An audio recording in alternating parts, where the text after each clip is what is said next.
everyone, welcome back to another Ableton tutorial. A big shout out all the new Patreon members, big shout out everyone who's subscribing, liking, getting engaged on YouTube. All of the engagement really does help, I really do appreciate it. Right, so today I wanted to look at a way of using one MIDI note to generate a bunch of other MIDI notes that somehow make sense, and then turning all of those things into a coherent gesture, something that feels like one gesture. So I have a bunch of stuff going on here. I'm just going to stop this sort of drone, and I'm going to stop the drums that I have. And this is what we're going to look at today, this sound. So what I have going on here in the MIDI is just one note. It's just playing one note.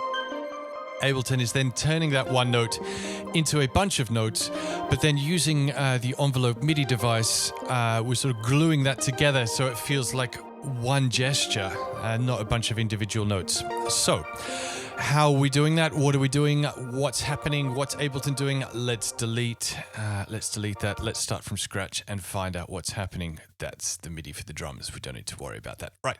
Let's start by bringing in a wavetable. Where have you gone? Wavetable. This looks like, yeah, there we go. Wavetable. And I'm just going to program in a C, just one note, and it's going to go for a whole bar. If you're wanting to follow along exactly, I've changed the tempo to 105 BPM today. It's a Wednesday morning. That felt right for Wednesday morning. I don't know. I'm going to mute the drums and the drone just to make sure they don't come in, and we have a note that sounds like that. Right. Let's do just a quick little bit of sound designy stuff. I want it to be a little plucky kind of a note to begin with, something like that. And that's literally all the sound design I'm going to do to begin with. So the way I'm going to turn this into a bunch of different notes is I'm going to use a couple of MIDI effects. I'm going to first of all use, we're going to use an arpeggiator. And now that's already turning it into a...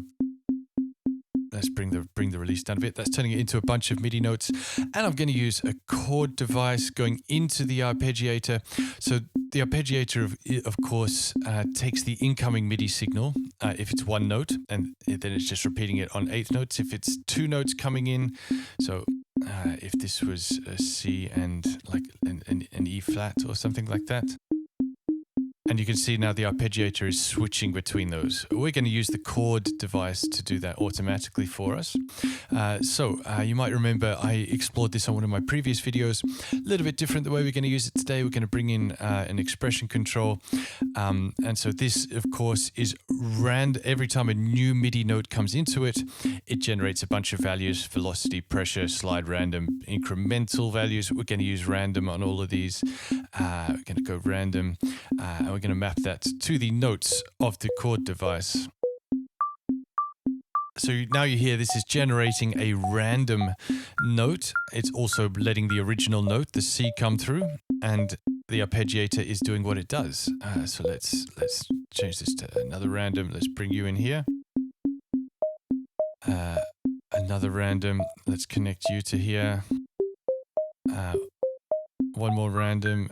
Let's connect you to there. Yeah, let's go 5. Why not? Random. And we're going to connect you to there. I'm going to just bring down some of these a little bit and bring down the amount of randomization.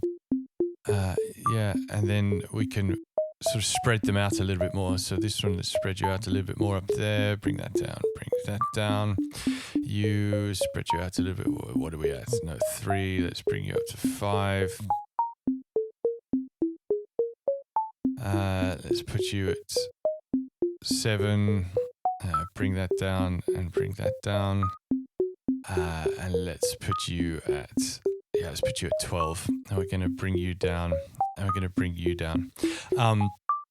Right, we're just getting a bunch of random notes at eighth notes now, starting with a C each time, and it's random. Let's bring in a scale device. Let's give this some kind of a sense. So I'm going to bring in a scale device afterwards, and we're going to go for C Dorian. That's a nice Wednesday morning kind of a scale. So now it's snapping all of the notes that are not inside a C Dorian scale into a C Dorian scale. That's quite nice. I like what's happening now. Let's listen to it with a drone. That will give us some context for that.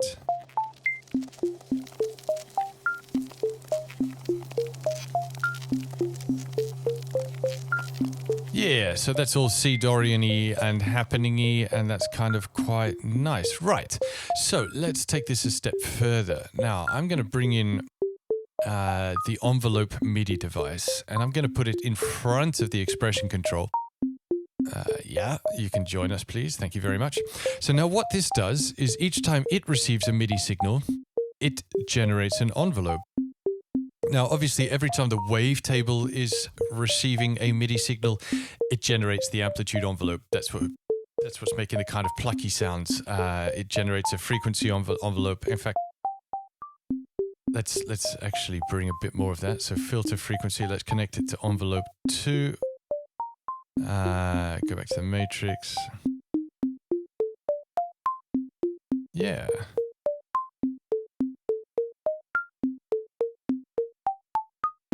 That's kind of nice. A little bit too. There we go. So yeah, each time the wavetable is receiving a MIDI note, it's generating its own envelopes. An amplitude envelope, envelope 2, envelope 3, and LFO, LFO2. These are all connected each time it receives a MIDI signal. And we can see they're coming in at 8th notes here. This device, the envelope MIDI, which is what we're going to be getting to do a lot of heavy lifting today, does the same thing. But because this is in front of the arpeggiator, you can see it's only receiving the MIDI note each time it's coming from here, which is it's only receiving a MIDI note each time we're receiving the C. So to explore exactly what's happening there, I'm going to relabel this. So chord notes, we're not really going to need to touch that again, so let's minimize it. Not really going to need to touch that again, so let's minimize it.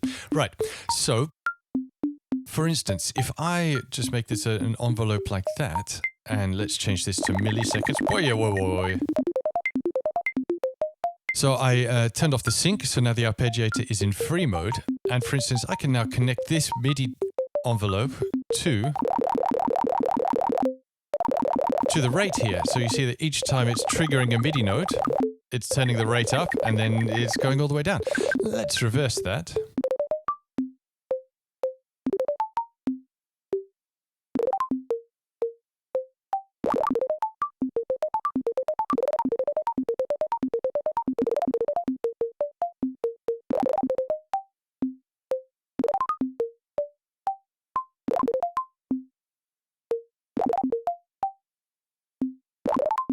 Let's make this just unipolar. Yeah, this is going to work better.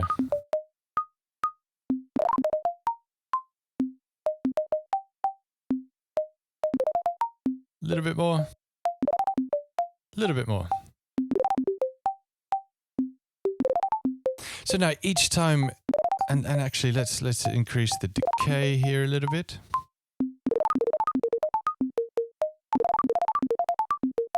And let's bring you down a little bit to give a bit of a curve. Lovely. So you can hear how each time a MIDI note is being triggered here, it's triggering the rate on the arpeggiator here. It's also triggering a bunch of different notes in the chord, but we're always coming back to, we're starting with this C. What I'm also going to do here is let's add some steps in. Let's add one bunch of steps, but let's make it two semitones. So it's now, each time it runs through the sequence of notes, it's then moving up a whole 2 semitones. But because we have this scale device afterwards, it's still constraining all of that to be in a C Dorian scale. Right, let's add some more stuff in here. Let's maybe add a velocity in here after the scale. It could also go before the scale. I don't think that would make a huge difference. We do have a velocity here on the envelope MIDI, so we can ask it to do it itself, but I find this gives me a little bit more control over it. So let's click on this little button here, and we can map this envelope to a bunch more stuff. So let's connect that with the output here.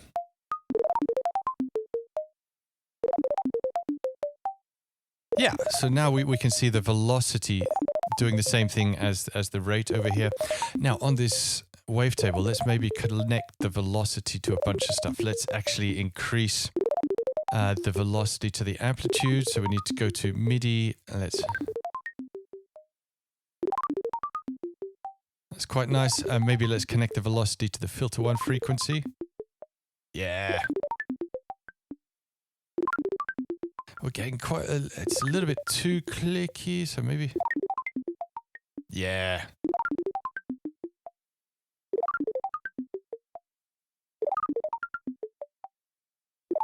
That's really nice.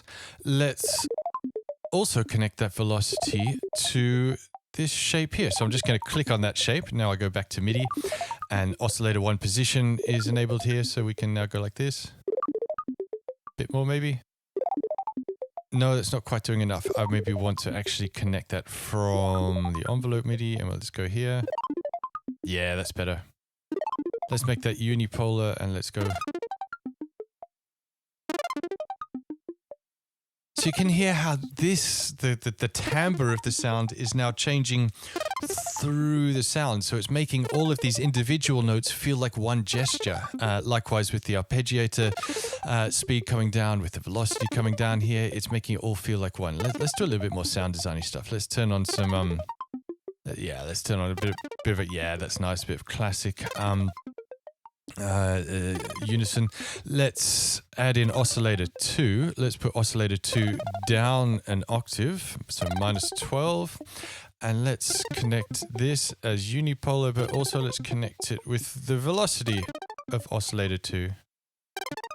And again, let's turn that up a bit more.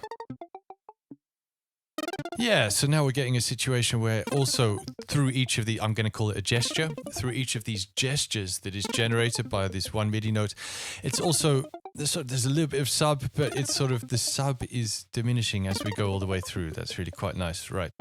Let's add some more stuff. Let's add more stuff. Let's do a bit more sound designy stuff. Let's maybe add a bit of saturation, a bit of distortion. Let's use raw.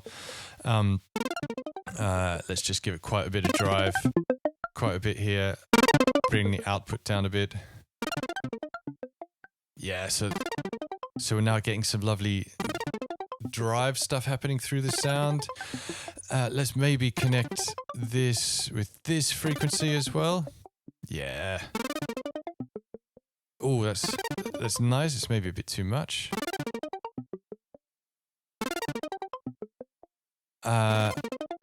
This is sounding really nice. Let's bring in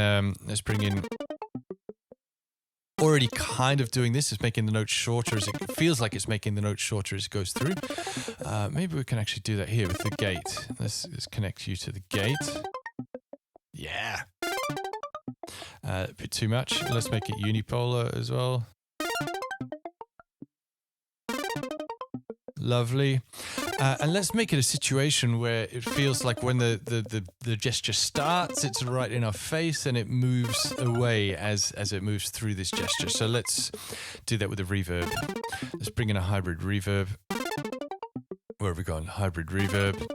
And so I want it, yeah, maybe want it to finish at 100% wet. But then, so I'm going to map that to here.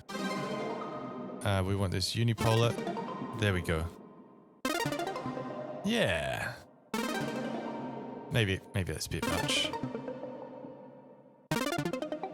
Yeah. This is really nice. Okay. Maybe I don't want it to always start on this note C, so maybe I'm going to bring in another random. Let's bring in a random. Where have you gone? Random. And I'm going to plonk that. Before the chord notes, so it's always generating different chords. And let's bring the chants up here.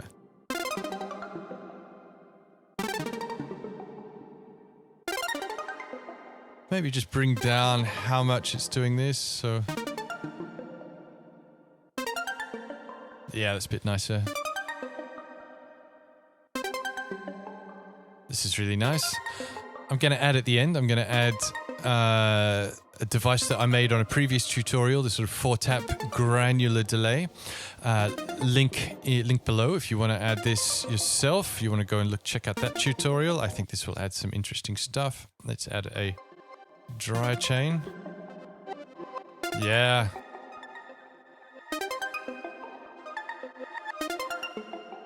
And let's maybe glue all of that together. I have one more left here. Yeah, I have one more left here. So let's bring in just an auto filter at the end of this whole thing. An auto filter here. And let's make this unipolar. Let's connect that with here. So that even now the 4-tap delay stuff is kind of being filtered down. So it feels like these, one note has become many notes, have become one gesture. So that, even though we're getting a lot of random things happening, the notes are being randomized, the root of the chord is being randomized, the whole thing feels like it's one note. That's kind of, that's it. That's it. Already? Bring a drone back in. So that's giving some key context. Let's bring some drums in.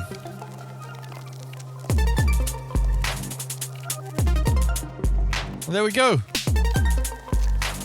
Does that sound like it did at the start? I think that sounds like it did at the start. Obviously, rebuilding these things, it becomes slightly different depending on, little changes here on the attack and the decay and the release. So this is the length of time that the whole envelope MIDI takes. These things can have a big effect, especially on things like the rate of the arpeggiator, but then of course all the way that the sound is, all the other ways that the sound is changing. Play with it, have fun. Try connecting it with different things. You're adults, you can make your own decisions. You can add echoes, delays, choruses, pitch shifters, ring modulators, all of that stuff. Would love to hear what you guys are working on when you explore this. If you post it, tag me. Feel free to add links in the comments below. Would really love to hear how you guys are exploring this stuff. Thanks for being here today, Wednesday morning, or whenever it is when you're watching this. Enjoy.